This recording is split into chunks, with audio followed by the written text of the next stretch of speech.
There's a fever in the mining country of Montana Territory. It's known as gold colic. Once a man catches it, it can only mean one thing: life or death.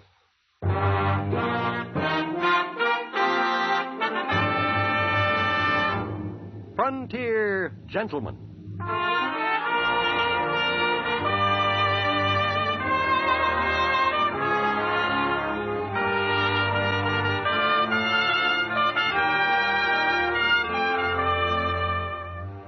Herewith an Englishman's account of life and death in the West.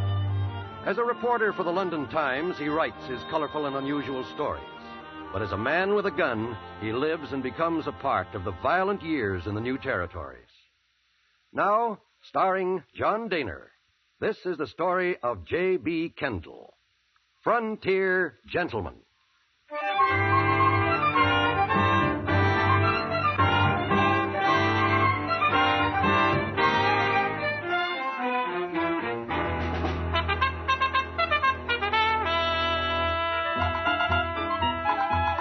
Fort Benton on the Missouri in Montana Territory is what you might call a clearinghouse for supplies.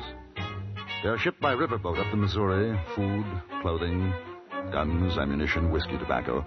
And from Fort Benton on to the west and north by pack train and wagon. The post is also the point of debarkation for the tenderfoot, the inexperienced miner seeking the fabulous gold fields of the territories. It seemed a worthwhile spot to find a story for the London Times, and so on my arrival, I went to the office of the local newspaper, the Fort Benton Dispatch. The editor was an affable chap by the name of John Warren.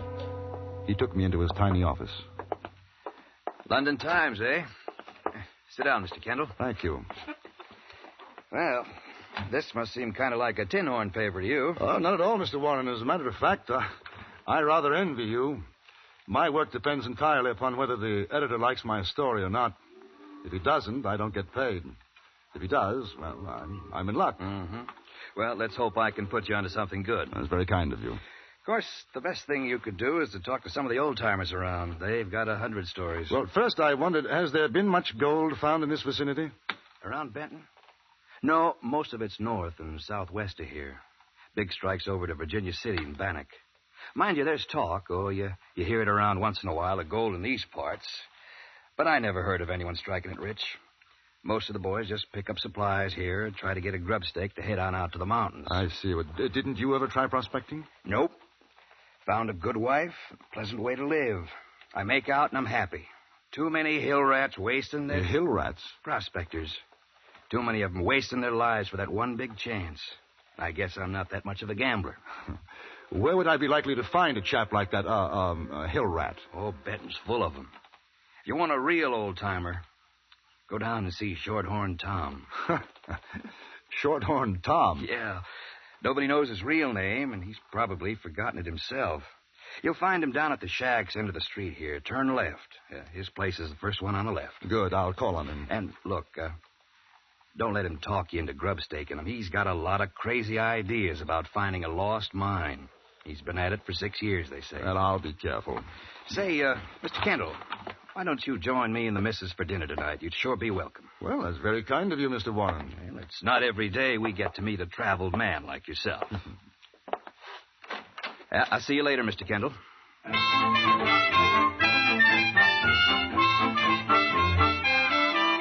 It wasn't hard to find Shorthorn Tom's place. I could have discovered it on a foggy London night by the smell alone. A ramshackle lean-to affair, it had the odor best described as rotting fermented cabbage, which a moment later I found emanated from the gentleman himself. The old prospector was the most unwashed individual I've ever come across in my life. Bleary-eyed, he greeted me at the sacking that passed for a door. Shorthorn Tom? I wonder if I could have a few words with you. What's the matter, boy? You got the heaves? No, I don't believe so. Sound like it. You want words? Come on in. Got me a mess of poop stewing. Light and rest your saddle, mister. What's your business? Well, I'm writing about the territory for a newspaper, Tom. I thought possibly you might be able to give me some information. Information? What kinds of information? Oh, the Life of a miner, for example? Your life? No, I'm quite serious. You want to pay for information? Oh, well, I hadn't exactly planned on it. Then I ain't got no medicine for you. $5? Yeah, let's see it. Oh, ain't you got no real money? Never did trust a bit of paper. I'm afraid that's it. Well, better than a sack of dingbats, I guess. You want some pooch? Is that what you're cooking? Yeah, tomatoes, sugar, and bread. Lost my teeth a couple of weeks back. Can't eat nothing but. I don't think so. Thanks very much. Well, you go ahead and ask what you want. I'll eat. I understand you've been mining in this country for some time. Oh, 20 here, more other places. Got the biggest strike a man ever sees 6 years back. But I lost it. Really? Well, I'd like to hear about that. No more than 20 miles from here, too. Except nobody believes it. But I heard there wasn't any gold to speak of here. You heard. Oh, listen, mister. Oh, them's that tell you that don't know they're saddled from a prairie dog hole. I'm a telling you. There's diggings over in them mountains, the highwoods. I seen 'em. I know what's there. Gold. 5,000 a ton if it's worth a cent. Well, what happened to it? Well, me and a partner was prospecting in the highwoods. Got lost and caught in a blizzard. Sam, he was my partner. He went west. Wind blew him clean off the trail, about 1,000 feet down. Well, I found a cave, see? I figured to stay put till the weather broke. And that's where I found it.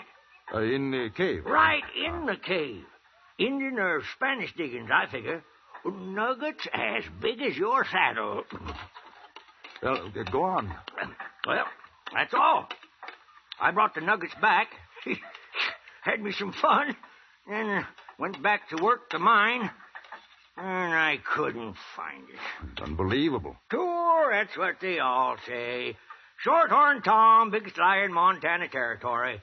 Ain't nobody going to give old Tom a grub stake to make 'em all look sick as a mule. But they must have known about the nuggets you found. Mister, a fellow who's in it rich is like to give away more than I took out of that cave. Oh, that's how they figure I got the gold. It was give to me. It's quite a story. Yes, ain't it? Now I'm between a rock and a hard place. Doing a job here and around to scrape up $1 for grub. While up there's enough gold to buy me the whole dang town. When did you give up looking for it? When? Mister, when you got gold colic like I got it, you just never give up. You sure you want to have some of this pooch? Mighty tasty. No, thank you. Yes, sir. 8 times I've been back looking till I run out of grub. But one of these days... Hey... You wouldn't be interested in going partners, would you? Oh, I don't think so. It's very kind of you to offer. Yeah. Wait a minute. Let me show you something. You know what gold looks like? I've seen it. Yeah. Good Lord. That must be worth... 200, 250. Well, but couldn't you use this to buy what you need for another try? Could, but won't. If I spent this and didn't find the mine, there'd be nothing left to prove what I know. Oh, it wouldn't cost more than $100. Man could take one mule for packing. Pretty good outfit. Oh, I ain't saying the best, but it'd do. Only on 20 miles from here. Well, how about $50? No, 100. And you know what? I got a feeling if a man wanted to put up $100, this could be the lucky time. Oh, I've been feeling it for a week. The weather's good. This trip out, I'd find it. Well, Tom, I have an idea. If for nothing else but the experience, it'd be worth it. All right. Here. 50, 70, 90, 100. If you don't find it, I'll be in your shoes. Flat. Busted. Oh, mister. Hey, what's your name? Kendle. Well, Kendle, you got yourself a partner. Yes, sir. I'll take this here money and get us fixed up. We can leave right away. Bed out tonight. Where are you staying? No, I've got a room at the American Hotel. Meet you there in 2 hours. Oh, Tom, There's nothing personal, you understand, but I think a little security is indicated in case of accidents. Oh, you figuring me to deal from the bottom? All right, I'll tell you what. Now, I'll give you the nugget, see? You trust me with your 100, I trust you with my nugget. And if I don't show up in 2 hours ready to travel, you made yourself a profit. Fair enough. Mister, you may not know it, but you're going to be one of the richest men in Montana. Or the poorest. I'll meet you at the hotel.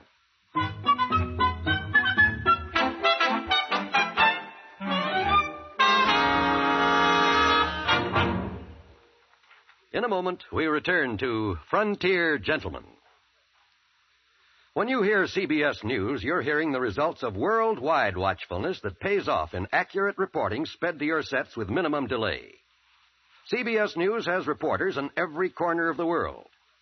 By keeping your set tuned to CBS Radio, you'll not only get your favorite entertainment, but the regular news programs of the nation's best reporters, plus special bulletins whenever they are called for by CBS News. Make the Star's address your listening post on the nation's most listened to programs and for the nation's most listened to news reports as well. And now we return you to Anthony Ellis' production of Frontier Gentlemen.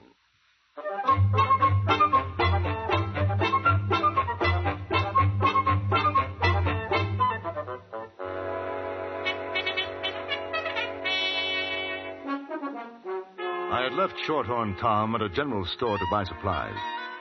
Precisely 2 hours later, the old prospector was outside my hotel, leading a scrawny-looking burro, which looked as though it would momentarily collapse under the weight of its pack. It seemed that we were ready, except for one thing. Shorthorn Tom was blind, roaring, drunk. Here you are, partner. I'm all set and raring to go. I had me a little scamper juice to kind of start things off right. Here's your nugget, Tom. Oh, you're an honest man, Kendle. Come on, let's get going. Well, if it ain't my old pal, Shorthorn Tom. Who? Oh, Kendle. You see this suck-egg dog? Calls himself Willie Sanders. Worst no good son of a gun claim jumper this or any other side of the Rockies. So you got yourself a grub stake, Tom. This fellow you're playing for sucker? Sucker? You see this nugget, you river sniper? We're gonna get more like it. You've been laughing at me and my gold in the Highwood Mountains, huh? Well, we'll see who's the sucker. No good varmint, I got a good mind. Tom! Tom. Ain't no good trying to rouse him, mister. He does it every time. You bet he poured a whole bottle of whiskey in him. Gets stiffer than a board. He'll be like that for hours. Give me a hand with him, will you? I'll take him up to my room. They won't let that old buzzard in the hotel. I think they will. Come on. I had a boy take the burro to the stable. Then together, Saunders and I carried old Tom into the hotel, up to my room, and put him down on the bed. He was snoring quite peacefully. My companion, Saunders, was not of the nicest type. Thick black brows growing in an almost straight line across his eyes, and a cast in one eye which gave him an even more villainous appearance. As I put Tom's nugget in my pocket, I saw him give it a sidelong glance. You believe that story of his? I have no doubt of it at all. Nobody else in Benton does. Well, that may well be their misfortune. Did he tell you where the mine is? He gave me a rough idea. Now, thanks very much for your help. You grub staked him, huh? I grub staked him. Good afternoon, Mr. Sanders. You really think there's a mine? My dear fellow, I can't see what earthly concern it is of yours, but yes, I think there is a mine. How about taking a couple more partners on, me and a pal of mine? Not interested, thank you. He find that nugget up there? You heard him. Goodbye, Mr. Saunders.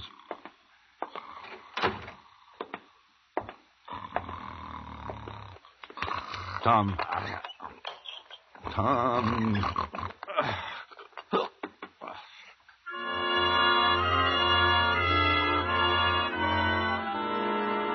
2 hours later, he was still asleep. I locked him in the room and went downstairs for dinner. The bill came to $6, leaving me with exactly $2 in my pocket and a growing doubt as to the wisdom of my investment. I was just about to get up to leave the table when I heard a voice behind me. Hi there, handsome. Yes, you. Good evening. Mind if I join you? Why, no, not at all. Won't you sit down? I've been watching you from over there. You know what I said to myself? I said there's a real lonesome man. A real lonesome man. So I come over to make you feel better. Oh, well, as a matter of fact, I'm in quite high spirits, really. That's swell. That's real swell. I'm glad. My, you got a beautiful way of talking. Thank you. You're good looking, too. Nice and tall and good looking. Very kind of you. You know what I bet? I haven't the remotest idea. I bet you're from the East and you're going to look for gold. And I bet you find it. What do you think of that? Extraordinary. I'm Alice. What's your name? J.B. Kendle. J.B.? What does that mean? Oh, just initials, you know, J.B. Everybody calls me J.B. I like that. It's strong. J.B. Would you like to go someplace quieter to talk, J.B.? Not particularly. You see, I have a friend upstairs in my room. Oh? No. You don't understand. A gentleman. Not feeling too well. I am sorry. Then if you like, we could go to my place. Charming thought, but not tonight. You don't like me. Well, to the contrary, I find you irresistible, but I must say I question your motives. Run along, dear. Your friend, Mr. Saunders, is much too interested in our conversation. Saunders? Who's he? The gentleman behind the pillar, see? I saw you come in with him before. Would you be good enough to give him a message? Just say, no partners. Good night.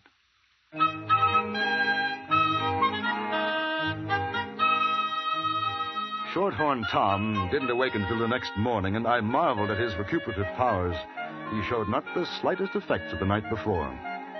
We collected our burro and left Fort Benton at sunrise and started south toward the Highwood Mountains.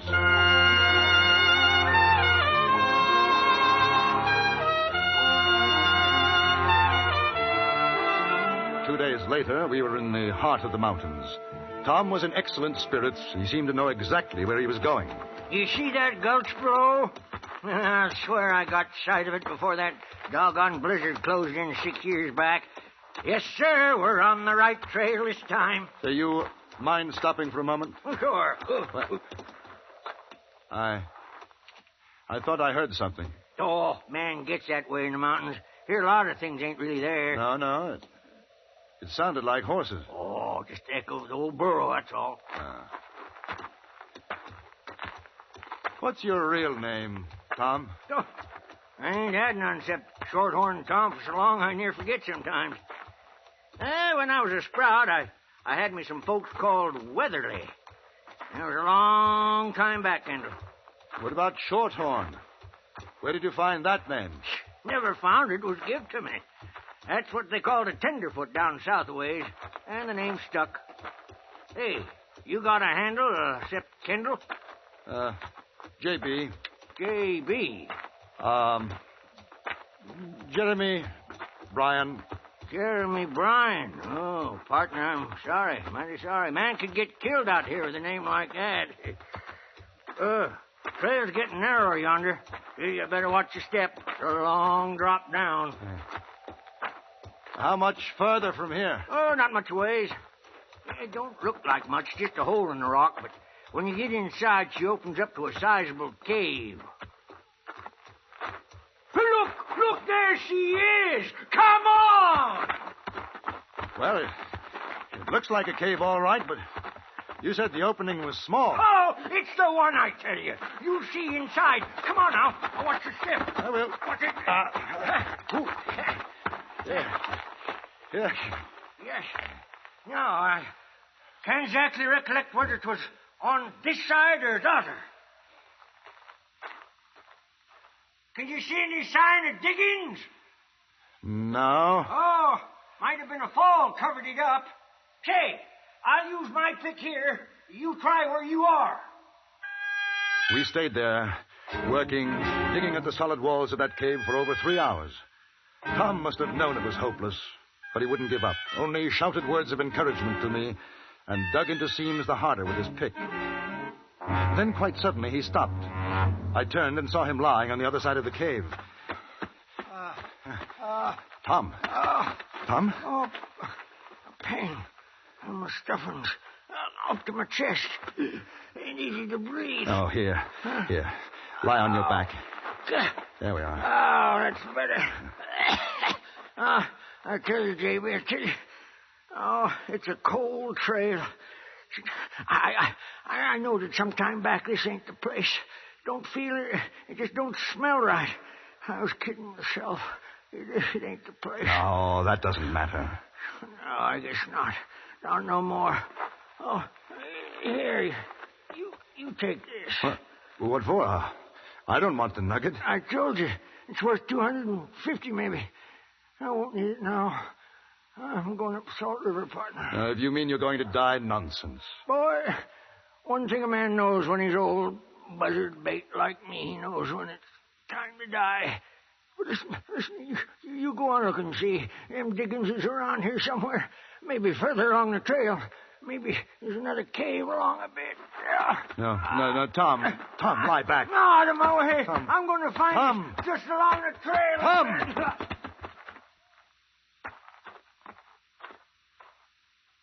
That old Tom, he sure had the gold colic bad, didn't he? He dead, Sanders? Sure he's dead. Don't you figure, mister? Yes. Me and my partner here, we come up to see how you was doing. Didn't find the mine, huh? No, we didn't find it. Well, there's still the nugget. I seen him give it to you. Hand it over, huh? Gentlemen, I feel rather sad about Tom's passing. Be good chaps and let well enough alone. You kidding with that talk? Oh, he's a dude. He can't help the way he talks. You give us the nugget, huh?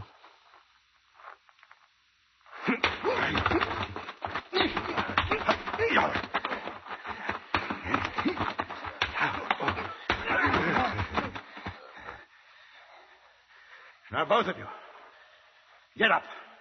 Up! Now, each of you take a pick.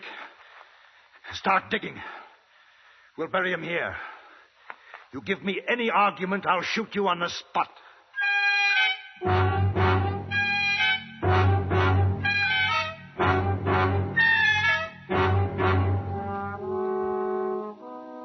After Shorthorn Tom was buried, I took the horses belonging to Sanders and his friend and started back to Fort Benton. I had the idea the walk would do them good. After sending my story to the Times, I had a drink for old Tom, then packed to leave for Helena in Montana Territory.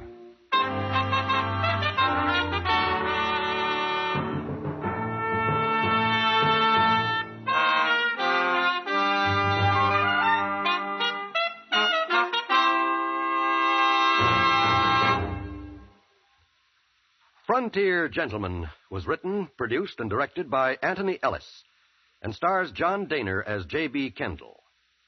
Featured in the cast were Joe Kearns, Don Diamond, Virginia Gregg, and Herb Ellis. Music was composed and conducted by Wilbur Hatch.